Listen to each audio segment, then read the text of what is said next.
Herzlich willkommen zum Bildungsradio von Antenne Unna. Nein, Quatsch. Hallo, liebe Schüler im Homeschooling. Ich freue mich, heute dir was zu erklären. Und zwar ist die Frage, warum gehen Schiffe nicht unter?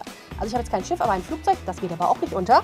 Und wenn wir das Schiff ins Wasser lassen, dann verdrängt es Wasser. Huch. Und das Schiff ist innen hohl und deshalb ist es leichter als das Wasser, das verdrängt wird. Und deshalb schwimmt es oben. Das war's schon.